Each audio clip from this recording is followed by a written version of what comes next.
si Attorney Israelito Torion. Magandang umaga po, Attorney. Hello, magandang umaga po. Magandang umaga po, Sir Ted. Opo, salamat sa panahon. Kasama ko po si Chacha. Ito lang po muna, Attorney. So, ang headline, opo, Supreme Court dismisses De La Rosa's urgent plea to produce his ICC arrest warrant. Opo, can you clarify ho muna, Opo. sir? Opo, go ahead, sir. Opo. Well, alam mo, hindi anong sa Dali. radyo at saka TV. Nagchachapi ha. Counting ano lang, medyo maganon-ganon. Konting pihit. Okay, go ahead, Attorney. Go ahead. Yan. Opo. Yan, marinig na ako, marinig Okay. na. Yes, sir. Loud and clear. Okay. Oh, well, hindi lang kasi 3 beses, no? Sa bilang ko na nagpa-interview or maybe 3 times.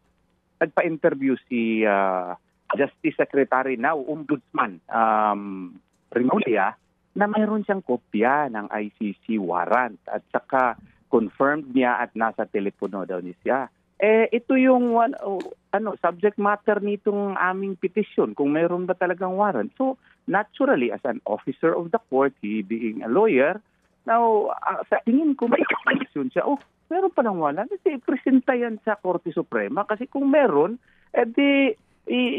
wala nang rason yung Korte Suprema na hindi aksyonan yung aming petisyon. Kung meron pa bang obligasyon ang ating gobyerno na makipag-cooperate doon sa ICC, knowing that nag-withdraw na tayo sa Rome Statute, effectivity nito noong March 17 pa, no? So, noong 2019. So, kung wala na tayong obligasyon doon sa Rome Statute, itong ICC warrant na ito, wala na ito, hindi na ito dapat pansinin ng ating gobyerno. At kung meron man siyang kopya, ebidensya ito. Hindi na ako kailangan mag-prove ng clear and urgent necessity. Nandyan na yan. Pero di ko maintindihan bakit outrightly dininay. Wala pang rason na binigay. Pero of course, that is the Supreme Court. We will file a most respectful motion for reconsideration. Kasi pwede kami mag-file ng reconsideration. No, earnestly requesting the Supreme Court to reconsider because kung mapresenta ito, hindi na ako kailangan mag-prove ng clear and urgent necessity kasi nandyan na yan. Ombudsman siya, he is supposed to be one of the highest officials of the land, and in the 1987 Constitution, he is supposed to be the protector of the people, and I could not understand why he is now acting as if he is the unofficial spokesperson of the ICC. Di kailangan ipresenta niya ito kasi abogado siya, officer siya ng korte. Opo. Pero Attorney, bagamat hihintayin pa rin po namin ang inyo pong pag-file na motion for reconsideration dyan, hindi pa ho naman po tapos mismo ang issue kasi bagamat hindi pinagbigyan yung ito pong inyong kahilingan na ilabas yung ICC arrest warrant na yan, pinagbibigyan pa po ng kataas-taasang hukuman ang respondents na mag-file ng manifestation tama na within 10 days, di po ba? Tama po. Okay. Tama po. Tama po. Hindi ko nga din maintindihan bakit yung inquirer, yung rappler, no? Ang portion lang ng pagka-deny na walang rason yung aking motion na ipresenta yung warrant, pero hindi kino-cover na ni-require yung gobyerno, yung mga respondents to respond, to comment on my very urgent manifestation with motion for reiterative motion for issuance of TRO. Anong tini-TRO ko dito? Ang tini-TRO ko yung continued cooperation ng ng Pilipinas. Kasi kung hindi ka na partido doon sa ICC, hindi ka na party sa Rome Statute, wala ka ng obligasyon na makipag-cooperate, wala ka na obligasyon mag-implementa ng warrant. Opo. Yung nga po ang inyo pong main argument dito, no? Bagamat sa kabilang banda naman, may argumento rin na hindi, meron ng desisyon ng Supreme Court na sinasabi, kahit na hindi tayo miyembro ng ICC, pero yung mga nangyari before the withdrawal, dapat pa rin ituring, na valid, no? Doon sa reklamo nga, kasi that time, member pa po tayo. Although, iba ho naman yata ang usapin yun, Attorney?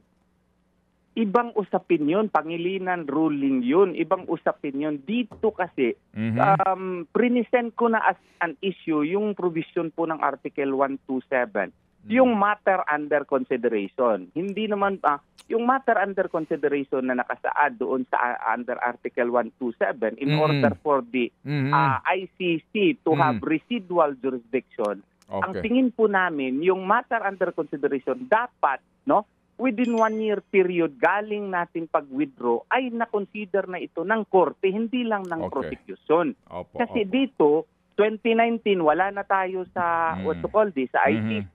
2021 na nandun sa pre-trial chamber yung formal request for to take cognizance of the Philippine situation. So sa tingin namin wala na, delayed masyado yung ICC. So therefore, wala nang jurisdiction yung ICC. Sige po. Okay. Sige. So pero kung sakasakali no, na mag-reply nga ito pong mga respondents within a non-extendable period of 10 days, no, dito po sa inyong motion na ito, bagamat ang hindi nga pinagbigyan yung inyong urgent motion nga kaninyo na pahintuin ng gobyerno, di ba, na makipagtulungan sa ICC, ano pong ating aasahan dito? Ano pa ang diskusyon dito, attorney? Can you educate us, please? Pwede ako mag-file, no? Mag-file ako ng motion for leave to submit my rejoinder, no?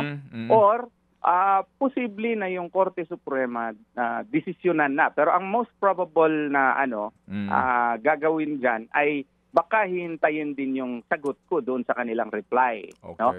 So I can do that. I'll just file a motion for leave to admit reply kasi comment yun eh. So reply. So and then the Supreme Court may, rule on the issue or posible din na baka ipatawag ito for oral argument. Depende po talaga yan sa Korte Suprema. Okay, sige. So meantime, where's your client?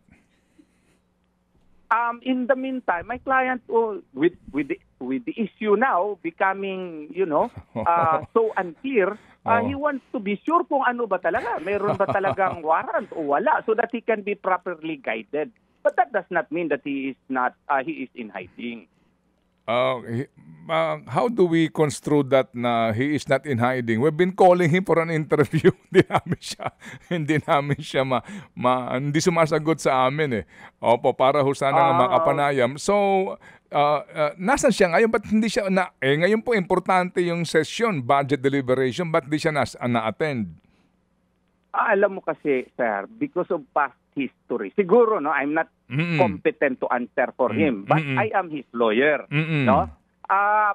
But even if I am not, if I am his lawyer, I am incompetent to say really what is in his mind, no? Kasi given the past history na yung ating gobyerno na maski hindi nga klaro kung red notice ba yun o diffusion order ba talaga, hindi nga clear, diffusion order.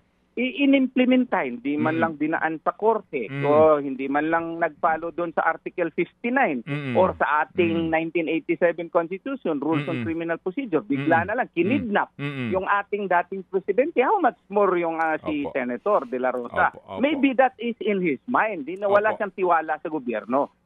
Gusto niya siguraduhin. Pero, hindi masama yun. Yes sir, kasi nga meron na tayong kumbaga digong experience, di ba? Na nakita ho naman po natin. Digong experience. Oo. Okay. Anyway. Hanggang ngayon, nandun pa nga sa Hague. Opo. Pero, sabi ho kahapon, kagabi nga ni Ombudsman Boying na talagang may arrest warrant yan. Pero sa inyo ho bang tingin, sa inyo ho bang palagay, as in, yung pong karanasan, yung ginawa kay dating Pangulong Duterte, gagawin din sa kliyente po ninyo na huhulihin na lang siya, dadalhin sa Villamor at kukuha ng private plane? Magagawa ba nilang ngayon yun? Ng gobyerno kaya ngayon yun? With all due respect to the Philippine government, now, iba-iba ang sinasabi. Oo, iba-iba ang sinasabi. Tapos yung, di ba, si Executive Secretary Bersamin, sabi niya, that will not happen anymore. We will follow that. Oo. Opo, sandali. Parang ginadjam ang ating telepono ha. Parang ginugulo yung ating linya, attorney ha. Sandali lang ha. Oo nga. Opo, hello. Ayan, party ulitin lang. Hello. Pakibaba party line. Para lang mas malinaw. Sige. Sige, go ahead attorney kaninyo with all due respect sa Philippine government. Opo. With all due respect to the Philippine government, no, hindi na talaga iba-iba eh. Medyo sabog yung messaging eh. Kasi sabi nung executive secretary, who is the alter ego of the president, na they will follow the extradition rules. Doon naman sa iba't ibang mga ahensya, they will insist on surrender. Magkaiba yung extradition. Opo. Sige. So, yung rules ng... Opo. Sige. So attorney, ang inyo pong kliyente ay hindi naman, sorry sir hindi naman po mag-abroad. Hindi naman siya lalabas ng bansa kumbaga para talagang siya pupunta sa mga lugar na hindi miyembro ng ICC para po maiwasan talaga itong paghuli sa kanya. Kasi ang binabanggit, kumpirmado po na mayroong arrest warrant ang ICC. Sa tingin ko, I am not Senator De La Rosa, no? Pero abogado niya ako. I do not read his mind, no? Pero in all probability, hindi lalabas ng bansa. Mahal na mahal niya yung bansa nating Pilipinas. Kaya nga nag-50-50 yun. Kasi mahal na mahal niya yung Republika. Ayaw niya malulong sa droga. Ngayon, nag-senador siya. You can see his record as an excellent public officer. I don't think, iiwan niya ang Pilipinas. Okay. Sige po. So, kung sakasakali pong meron kayong update o pakisabi po sa inyong kliyente, kung papayag siya, kami po magkaroon ng interview, pwede niyo namang itago kung nasa saan siya. Kung sakasakali nga na siya po'y umiiwas na kanya, baka ako madigong dito, naunawaan po naman namin yon. Pakisabi po sa inyong kliyente, anytime po, bukas ang aming programa. Sige po. Kung may chance kaming magkapag-usap po. Salamat po. Kailan niyo ba siya huli nakausap? Parang prior to November, ano na nga ba ngayon? November 19. Yung the night before unang lumabas itong kwento na ito. Nagkausap kami. So paglabas kahapon ng balita, hindi kayo tinawagan at para magtanong kung attorney, ano ang ating gagawin? Wala pong ganon? Wala. Hindi kami nagkausap. Text kami ng misis niya, almost open. Opo. Sige po. So kami po yung muling tatawag, attorney, kung sakasakali. Salamat po na marami, attorney. Salamat din sa panahon po, Sir Ted. Salamat. Thank you. Attorney Israelito Torion, ang legal counsel po ni Senator Bato de la Rosa. Mga kapatid, brothers and sisters, saan ka pa? Dito na tayo sa totoo.